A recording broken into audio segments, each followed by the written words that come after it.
Hello आज चाहिँ हाम्रो घरमा आज चाहिँ स्पेसल गेस्ट आउँदै हुनुहुन्छ। आज हामीले चाहिँ मोमो बनाउने मोमो खाने भने प्लानिङ पहिलेदेखिबाट गरेको हैन।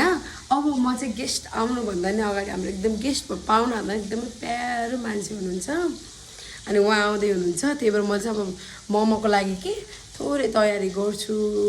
अनि पछि को हो भनेर त्यो पनि ल्याउँछ है। सानो गरी मैले चाहिँ प्याज र पत्तागोबीलाई चाहिँ काटेँ। अब यसमा चाहिँ नुन राखेर मजाले मोलेर चाहिँ यसलाई चाहिँ राखिदिने अनि यसको पानी निस्किन्छ अनि पानी निचोरेर बल्ल बनाउने। यस्तो मान्छे हुनुहुन्छ कि 10 बजे आउँछु भनेर यहाँ कति बज्यो 12-1 बन्द लाग्यो बल्ल आउँदै हुनुहुन्छ। के भन्ने 10 बजे आउँछु भनेको मान्छे 12 बजे। ल सङ्गम के खाँदैछौ? के कुरकुरे खाँदैछौ? यता फेरि आउनु बित्तिकै मोटा पक्क बस्ने कुरकुरे खाँदै यता आउने बित्तिकै काम गर्दै हुनुहुन्छ। मलाई अघि स्पेसल मान्छे भन्थे नि उहाँ नै हो। हेलो गरिदिउँ न। म फेरि आनन्दले बसी कुरकुरे खाँदैछु। यता फेरि हाम्रो मम्मीको छुट्टै काम छ लसुन केलाएर राख्ने मोमोको लागि। भ्याउनु भएन मम्मी अझै? मम्मीले त लसुन भ्याउँदै गर्ने मैले उता छोरीले उता कुरकुरे खाएर भ्याउने हुन्छ है मम्मी हेर्नु नि। यस्तो रमाइलो छ आज यतातिर हाम्रोतिर। ए यस्तो रमाइलो छ मम्मी यता हेर्नु न।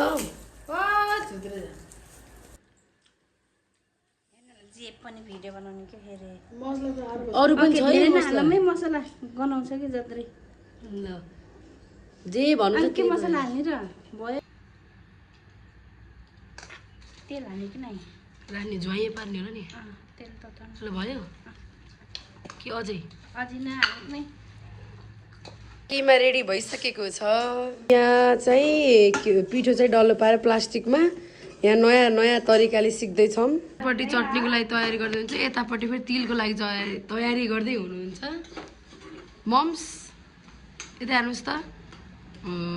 अनि यतातिर फेरि चटनी वा त्यस्तो मिठो हुन्छ है। हेर्दै जानु होला भिडियो लामो हुन्छ आजको त। त्यो फेरि झेउ मानेर बसिरहेछ। कतिवटा मोमो खान्छौ बाबु तिमीले? गेस गर न कतिवटा मोमो खान्छौ भन न कतिवटा? गे 10 वटा। ल हेलो यहाँ चाहिँ एकदमै स्पेसल पिरो टक्क मोमो पर्यो। चटनी बन्दैछ खाने भए आउनु है। तर मोमो चाहिँ बनाउनु मासु सब सामान लिएर आउनु है। By by.